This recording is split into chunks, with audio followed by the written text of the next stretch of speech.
नरेंद्र मोदी सीधा लगा रहा अपने लोगों। मैं पूरे विश्व की बात कर रहा हूँ। पूरे विश्व में बाबा साहब डॉक्टर अम्बेडकर की जयंती मनाई गई। मैं एक बात आपको कहना चाह रहा हूँ, हमारा दादा, हमारा नाना, हमारा परनाना, हमारा परदादा अपने आप से ये पूछो जितने यहाँ बैठे हैं कि हम अपने पिताजी का नाम जानते हैं, हम अपने बाबा का नाम जानते हैं, उसके बाबा का नाम जानते हैं, उससे आगे नहीं जानते कौन था। अपने बच्चों से पूछ लेना, हमारे बच्चों को हमारे बाबा का नाम पता नहीं। लेकिन इस देश में मैं ये कहता हूं कि बाबा साहब डॉक्टर अम्बेडकर एक ऐसा नाम है जिसको पूरा वर्ल्ड जानता है, पूरा वर्ल्ड, पूरी दुनिया जानती है। किस वजह से जानती है? बाबा साहब डॉक्टर अम्बेडकर को इस वजह से दुनिया जानती है, वो पूरी दुनिया में गए, पूरी दुनिया के संविधान पढ़े, पूरी दुनिया का समाजिक व्यवस्था कैसी है, पूरी दुनिया की राजनीतिक व्यवस्था कैसी है, पूरी दुनिया की धार्मिक व्यवस्था कैसी है, पूरी दुनिया में आर्थिक व्यवस्था कैसी है। बाबा साहब डॉक्टर अम्बेडकर ने सभी पहलुओं के ऊपर विचार किया, सारे ग्रंथों को पढ़ा, बाइबल को पढ़ा, गुरु ग्रंथ साहब को पढ़ा, उन्होंने कुरान साहब को पढ़ा, चारों वेद पढ़े।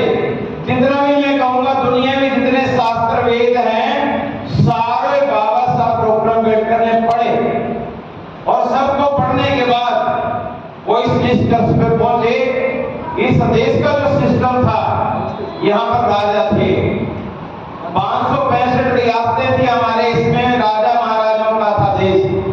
एक राजा, उसका बेटा राजा, राजा राजा का बेटा राजा बनता था। बाबा साहब डॉक्टर अम्बेडकर ने 26 जनवरी 1950 को जब देश का संविधान लिख करके पेश किया, जब संविधान सौंपा, उनके चेहरे पे बड़ी खुशी थी।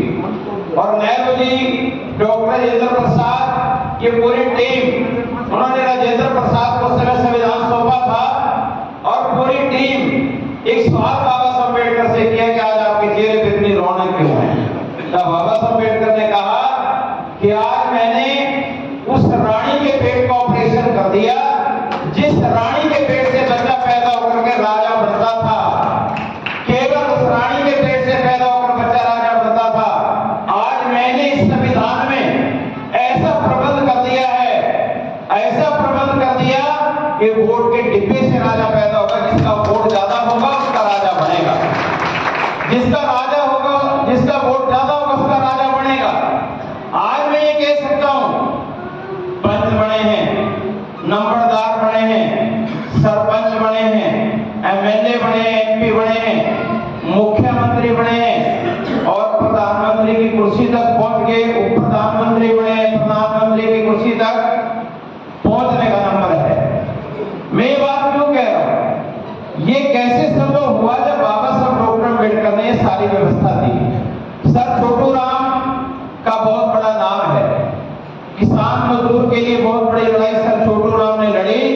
1936 में जब वो गंगानगर में गए, उनको जातिवादी लोगों ने अपनी चारपाई से इसलिए उठा दिया कि आप हमारी बराबरी में नहीं आते। मैं अपनी तरफ से नहीं कह रहा हूं, इसलिए के जानकार लोग जानते हैं। सर छोटू राम को इस देश के अंदर जिन्होंने इतने बड़े, मैं कह सकता हूं मसीहा के नाम से जिनको जानते हैं, उनको इसलिए चारपाई से उठा दिया कि आप हमारी जाति की बराबरी के लिए, आप हमारी चारपाई पे नहीं बैठ सकते। चौधरी देवीलाल जी ने इस देश में बड़ी लड़ाई लड़ी, और मान्यवर काशीराम जी ने, मैं ये कहूंगा कि अगर आज मान्यवर काशीराम साहब पैदा ना होते तो बाबा साहब अम्बेडकर को कोई ना जानता। मैं ये बात आपको कहूंगा, क्योंकि अगर मान्यवर काशीराम साहब ना होते, बाबा साहब डॉक्टर अम्बेडकर को दफन कर दिया गया था। इस देश में न संविधान को जानते लोग, न डॉक्टर अम्बेडकर साहब को जानते। मान्यवर काशीराम साहब आए, उन्होंने एक लड़ाई देश में शुरू कर दी। एक तरफ अम्बेडकरवाद होगा, एक तरफ मनुवाद होगा, एक तरफ डॉक्टर अम्बेडकर का विचार होगा, एक तरफ मनुवाद होगा। अब मनुवाद क्या कहता है?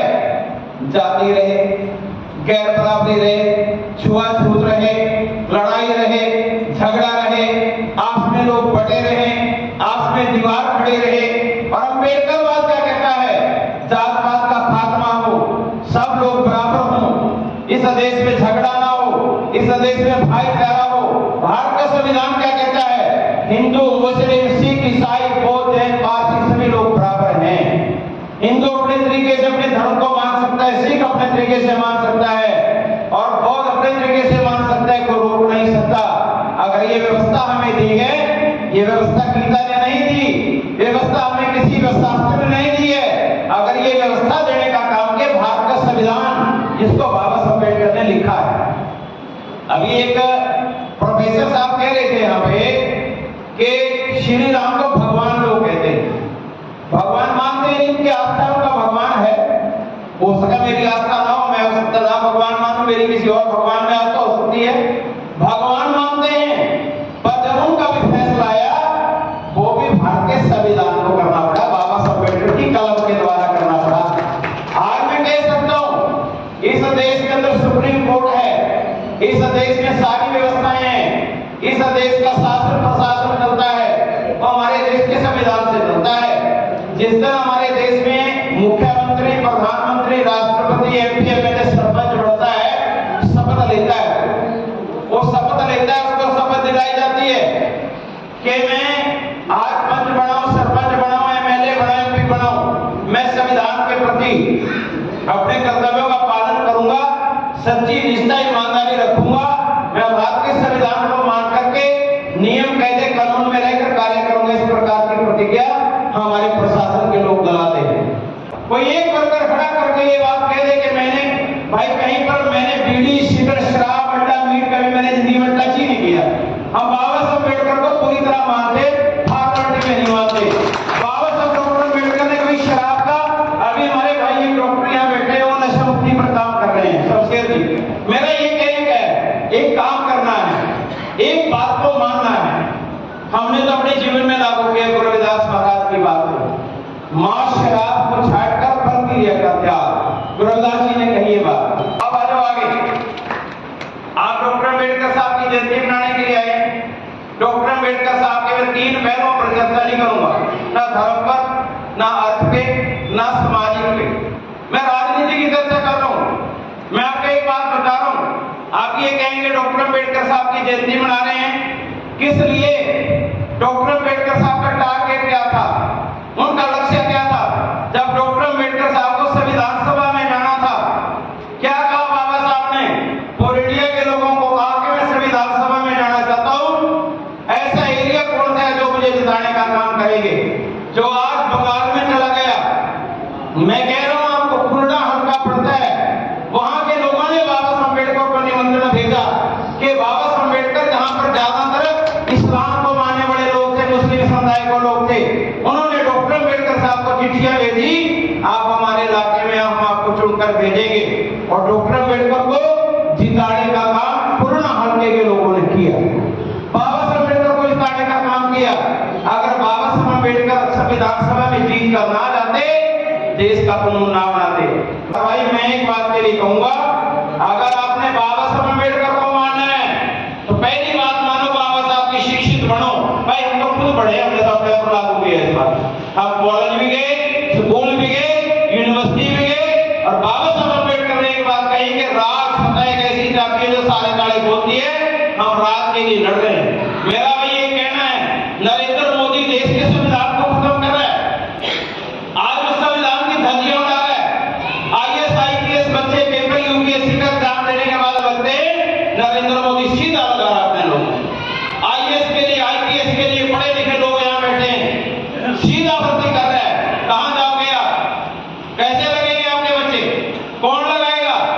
देश के संविधान को बचाने के लिए कौन लड़ रहा है? मीटिंग हमारी हरियाणा में हुई, चंडीगढ़ में, मैंने एक ही बात एजेंडा रखा कि हरियाणा में परिवर्तन यात्रा चलाओ भाई अभय सिंह चौटाला जी, हम आपके साथ चलेंगे। स्लोगन दो, देश का संविधान बचाओ और परिवर्तन लेकर आओ। एक ही स्लोगन दिया गया कि देश का संविधान बचाओ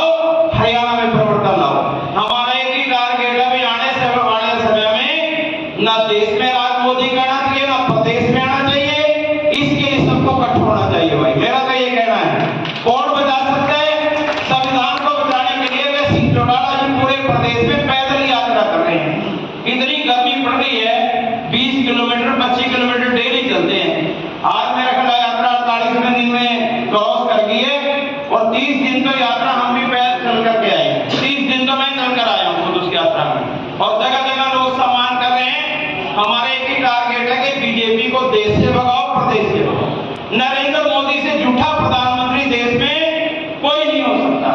जितना मेरा वर्ल्ड रिकॉर्ड बनाएगा, इससे झूठा प्रधानमंत्री नहीं। लोगों को 15-15 लाख, 2 करोड़ नौजवान को नौकरी, भ्रष्टाचार का खात्मा, काला धन वापस आएगा, महंगाई को रोकेंगे। 400 रुपए का सिलेंडर 1200 का कर दिया है। 400 रुपए का सिलेंडर 1200 का कर दिया। हमारे लोग परेशान हैं। मैं तो ये कहूंगा, भाईचारा कैसे बनेगा? सर छोटू राम की जयंती हमारे जो मैं कहूंगा गरीब के मोहल्ले हैं, जिनको गरीब कहते हैं, उनके मोहल्लों में मनाओ।